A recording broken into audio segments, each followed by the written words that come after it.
Guys, this is not a starter squad. This is not a starter squad either. Why does no one understand what a starter squad is meant to be?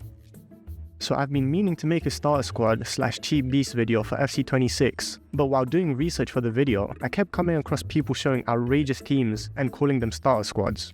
Just because a player is low rated, it doesn't mean they're cheap. One thing people never take into account is that everyone will be making starter squads at the beginning of the game. This naturally makes the cheaper cards more expensive since they're more in demand because everyone has less coins.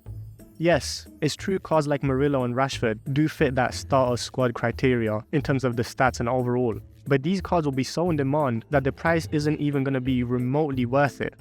Last year Rashford's price was 30k at the start of the game. Do we really think it's reasonable to have him in any starter teams at that price? Me personally, I don't think spending that much on a card is reasonable. So therefore I have put together my own starter squad where I don't expect each individual card to be more than 2k a piece, with the exception of maybe 1 or 2 cards which I'd be willing to spend a bit more on since they have that long-term potential for evos and other stuff. This is what I managed to cook up after looking at every single gold card in the main 5 leagues. I put this team together with price and usability in mind without sacrificing max chem. I personally really like having full chemistry. I really don't know why. It's probably just a habit from old FIFAs. Let's look at the team starting from the back line. If I'm being completely honest, Jose Sa and Asu I had to put into the team for chemistry reasons only. The upside to them is that they're probably going to be super cheap, so that's a positive. Thierry Correa looks like a beast at right back, as he has bruiser and anticipate as well as rapid and quick step. Nuno Tavares has rapid, quick step and anticipate as well, but he also has whip pass and long throw. I don't think that long throw is going to come into use for anyone, unless your name is Mikel Arteta, but it's nice to have, I guess. Lastly, Hanko looks like a really solid defender. He has jockey, anticipate and long ball, which is great for us as those are the main playstyles you would want on a centre back. Now moving on to the midfield. Nico Paz is in the same boat as Jose Sa and Asubo. I had to put him in for chemistry.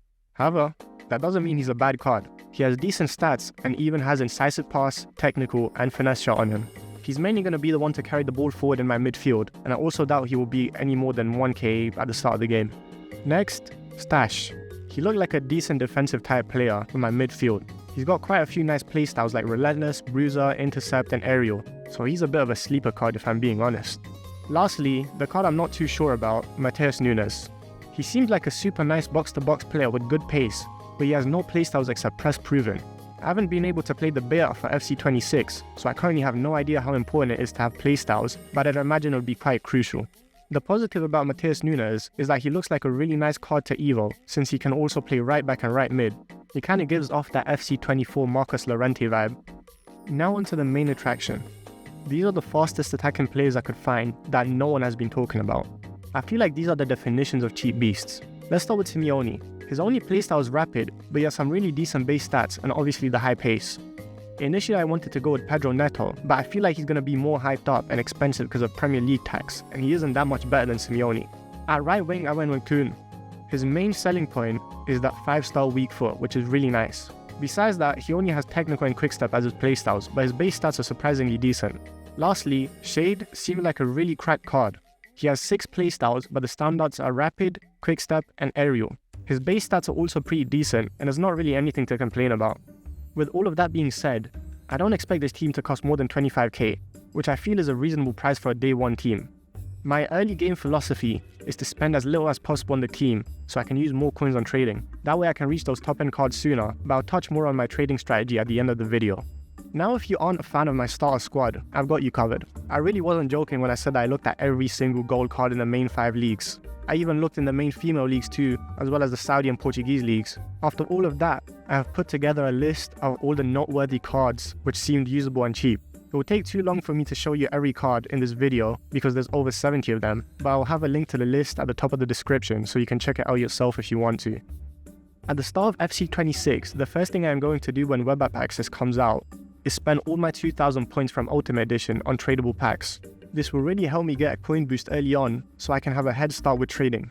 Once I have all of my coins ready, I'll be looking to trade my way up to 50k by the time Ultimate Edition comes around. That way I'll be in a position to start looking at those higher end cards on the market early on and see if I can find any potential trades there.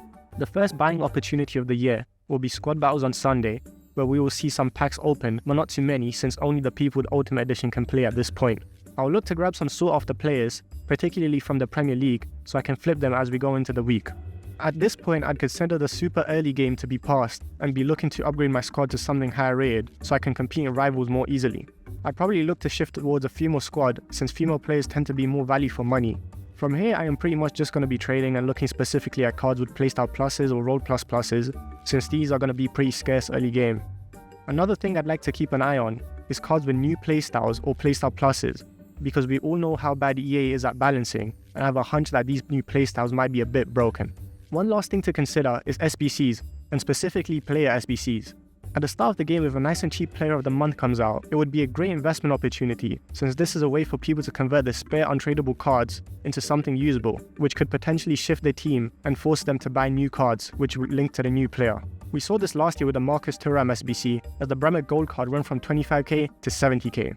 I think that pretty much summarizes my plan for the start of FC26, but if there's anything I missed out, please let me know in the comments and I'll see if I can reply to it.